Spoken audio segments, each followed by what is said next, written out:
আপনারা যখন বলতেছেন বেআইনি, আপনাদের সিনায় যদি এত ক্ষমতা থাকে, কালকে সকালে পার্লামেন্টে বলে দেন যে অধ্যাদেশ পাশ হয়েছে পাস, বাকিটা বাতিল, কিছুটা একসেপ্ট করলাম, সংসদ চলমান থাকুক। আলোচনায় যাচ্ছেন কেন? 2/3 মেজরিটি আপনার আছে, আপনার ভয় কিসের? এর কারণ আপনি টোটালটা অবৈধভাবে করতেছেন। আপনারা প্রত্যেকে এসির ভিতরে ঘামতেছেন। আর যদি কেউ এসির ভিতরে ঠান্ডা থাকেন, বাইরের থেকে মানুষ দেখবে আপনার কপালে ঘাম নাই, কিন্তু আপনার ভিতরে ঘাম আছে, এবং সেই কারণে আপনি বোধহয় খুব দ্রুত অনেক কিছু করতে চাচ্ছেন। ব্যারিস্টার বেলায়েত একটু আগে বলে গেল 180 দিনের মধ্যে এই সংবিধান যদি সরকারি সিদ্ধান্ত নেয়, তাহলে তাদের মেয়াদ 180 দিন চিন্তা করা উচিত। আর আমি বলবো, তারা এত তড়িঘড়ি করছেন কেন?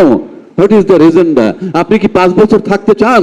যদি 5 বছর থাকতেই চাবেন, আপনি কেন বিরোধী দলকে বাধ্য করতেছেন সংসদে না টেকার? প্রশ্ন করবেন যে সংসদে তাদেরকে বের হয়ে যেতে বলছে কে?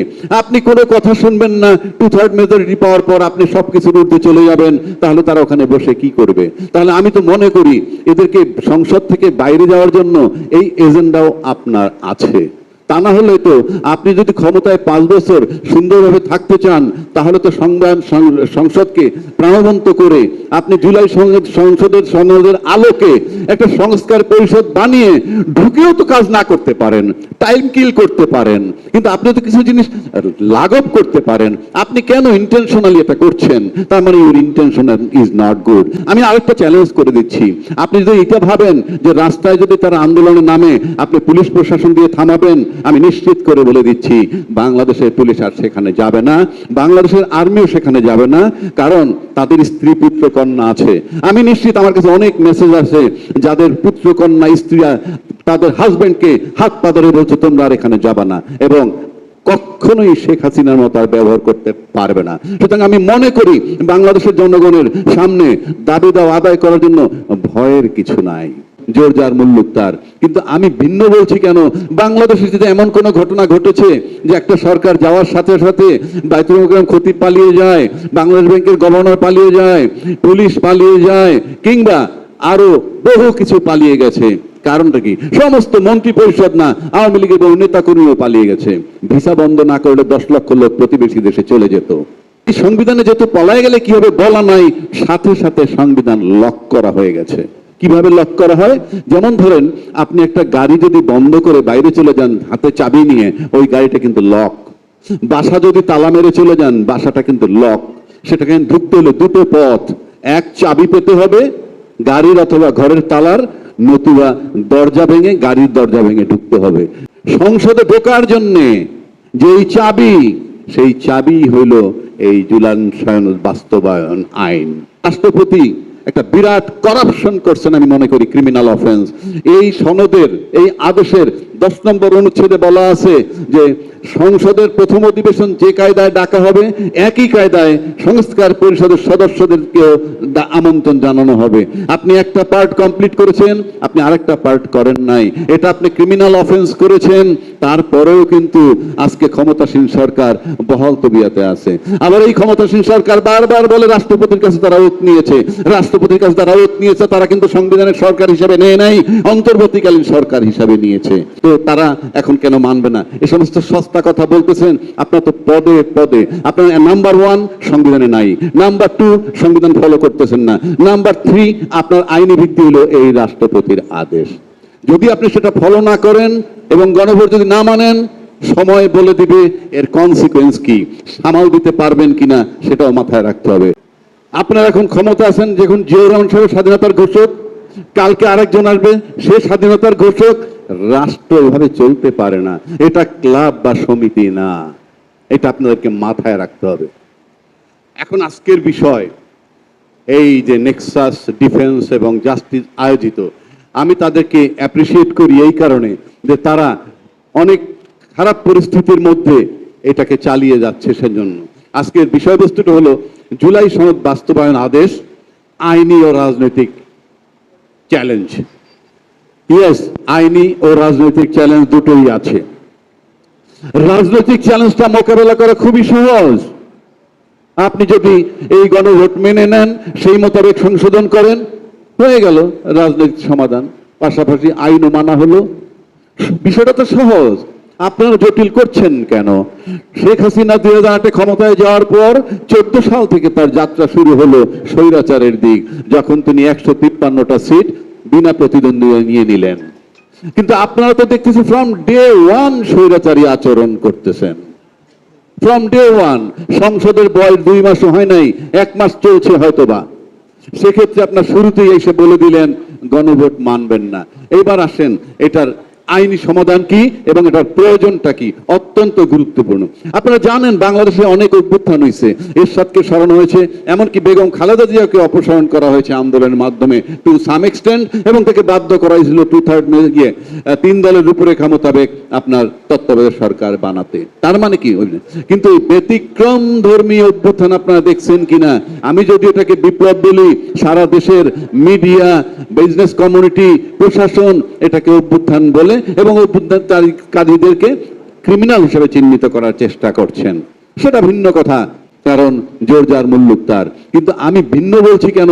বাংলাদেশে যদি এমন কোন ঘটনা ঘটেছে যে একটা সরকার যাওয়ার সাথে সাথে বাইতুল মোকাররম খতিব পালিয়ে যায়, বাংলাদেশ ব্যাংকের গভর্নর পালিয়ে যায়, পুলিশ পালিয়ে যায়, কিংবা আরো বহু কিছু পালিয়ে গেছে, কারণটা কি? সমস্ত মন্ত্রী পরিষদ না, আওয়ামী লীগের বহু নেতা কর্মীও পালিয়ে গেছে।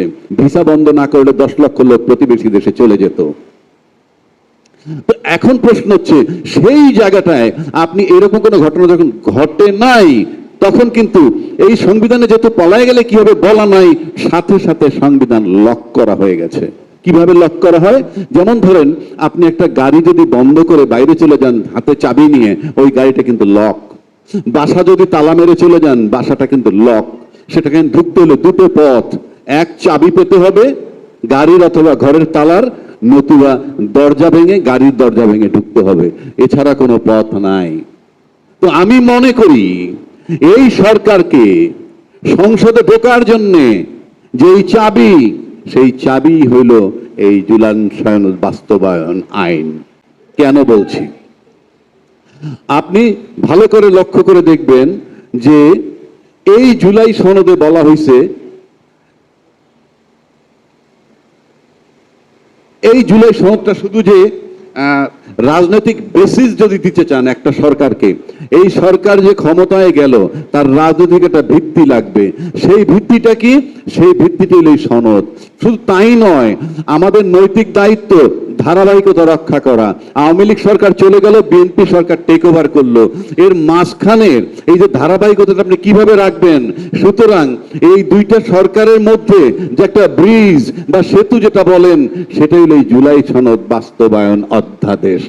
আর নয়তো আপনি কোনো ধারাবাহিকতা থাকবে না। কেন থাকবে না? আপনি সংবিধানের দোহাই দিচ্ছেন, সংবিধানের ধারা, আমি একটু আগে শিশিরমণি বলে গেছে, সবাই জানে, গ্রামেগঞ্জে সবাই জানে, সংসদ ভেঙে যাওয়ার পর 90 দিনের মধ্যে নির্বাচন। আপনি সেই নির্বাচন করেন নাই, কাজে আপনি সংবিধানে নাই। এর আগে বললাম বঙ্গবন্ধুর ছবি ঝুলে নাই, এর আগে বললাম ঘোষক বঙ্গবন্ধু শেখ মুজিবুর রহমান আপনারা মানেন না। এখন আসতেছেন 90 দিনের মধ্যে আপনি নির্বাচন করেন নাই।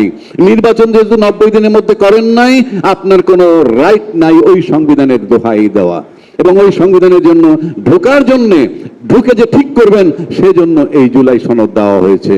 আপনি যদি এখন এই আইনের মাধ্যমে সংস্কার পরিষদ করেন, করলে পরে আপনি একটা উইন্ডো পাবেন এই বন্ধ সংবিধানের ভিতরে প্রবেশ করার জন্য।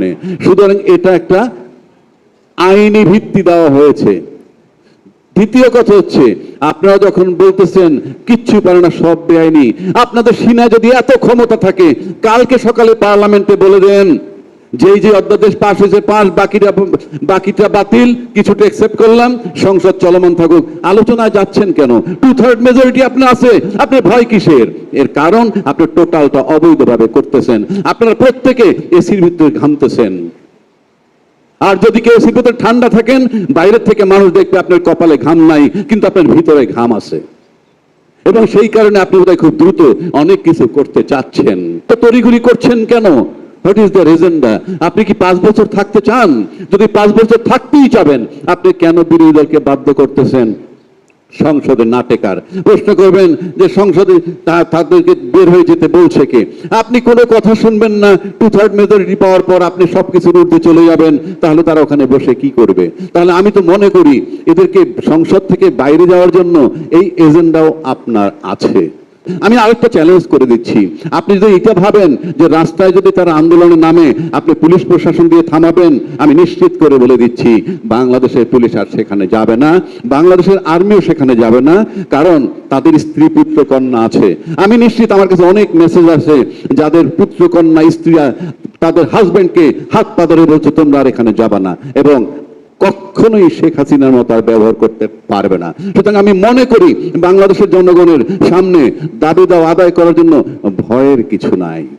কিন্তু আমার কাছে মনে হয় সরকার শান্তিপূর্ণভাবে উনি বোধহয় একটা এজেন্ডা বাস্তবায়ন করতে চাচ্ছেন কিনা, যে আমরা এই সংবিধান এভাবেই রাখবো, তারপরে সুপ্রিম কোর্ট থেকে কিছুদিন আগে তত্ত্বাবধায়ক সরকারের কথা আসছে, আমরা সেই মেয়াদে না গিয়া একটা পরিস্থিতি তৈরি করি যাতে সংবিধান তত্ত্বাবধায়ক সরকারের মধ্যে সংস্কার করে একটা ইনক্লুসিভ নির্বাচন করব।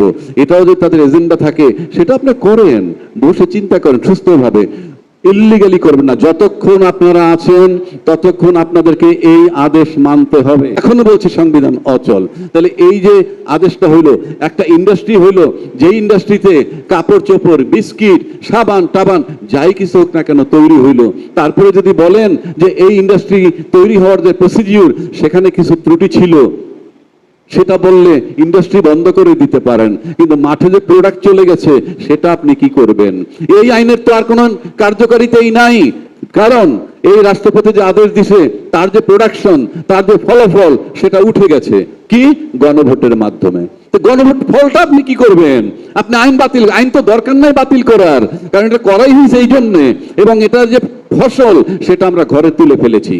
কাজেই সংবিধান সংসদে বসে 2/3 মেজরিটি নিয়ে আপনার দুইটা ওয়ে আছে সংসদে, যদি মারামারি করেন সংসদে তাও আপনার 213 জন লোক, আর যদি বলেন আইন মানবেন না আপনার 2/3 মেজরিটি, দুইয়ে মিলে আপনার মন যা চায় তাই করতে পারবেন। কিন্তু কল্পন মাথার ভিতরে যদি শেখ হাসিনাকে রাখতে পারেন সবাই, তার পরিণতি দেখতে পারেন, তাইলে আপনাকে ভাবতে হবে যে আপনি কি করবেন। আর যদি বলেন আপনাদের আইনি ভিত্তি কি, এই যে সংসদ, এই আইনি ভিত্তিটাই হলো এই সনদ, আপনাকে সম্পূর্ণ বৈধতা দিছে এই সনদ, এই রাষ্ট্রপতির আদেশ আপনাকে বৈধতা দিছে। আবার এই রাষ্ট্রপতি একটা বিরাট করাপশন করছেন, আমি মনে করি ক্রিমিনাল অফেন্স। এই সনদের এই আদেশের 10 নম্বর অনুচ্ছেদে বলা আছে যে সংসদের প্রথম অধিবেশন যে কায়দায় ডাকা হবে একই কায়দায় সংস্কার পরিষদের সদস্যদেরকেও আমন্ত্রণ জানানো হবে। আপনি একটা পার্ট কমপ্লিট করেছেন, আপনি আরেকটা পার্ট করেন নাই, এটা আপনি ক্রিমিনাল অফেন্স করেছেন। তারপরেও কিন্তু আজকে ক্ষমতাসীন সরকার বহাল তবিয়াতে আছে। আবার এই ক্ষমতাসীন সরকার বারবার বলে রাষ্ট্রপতির কাছে তারা ওত নিয়েছে, রাষ্ট্রপতির কাছে তারা ওত নিয়েছে, তারা কিন্তু সংবিধানের সরকার হিসাবে নেয় নাই, অন্তর্বর্তীকালীন সরকার হিসাবে নিয়েছে। রাষ্ট্রপতির কাছে ওত নিয়েছে, সেখানে তো আপনারাই ঠেলে দিয়েছেন। ভালো কথা, রাষ্ট্রপতির কাছে ওত নিয়েছে, তো তারা এখন কেন মানবে না? এই সমস্ত সস্তা কথা বলতেছেন আপনার, তো পদে পদে আপনার নাম্বার 1 সংবিধানে নাই, নাম্বার 2 সংবিধান ফলো করতেছেন না, নাম্বার 3 আপনার আইনি ভিত্তি হলো এই রাষ্ট্রপতির আদেশ। যদি আপনি সেটা ফলো না করেন এবং গণভোট যদি না মানেন, সময় বলে দিবে এর কনসিকুয়েন্স কি, সামাল দিতে পারবেন কিনা সেটাও মাথায় রাখতে হবে। ধন্যবাদ সকলকে।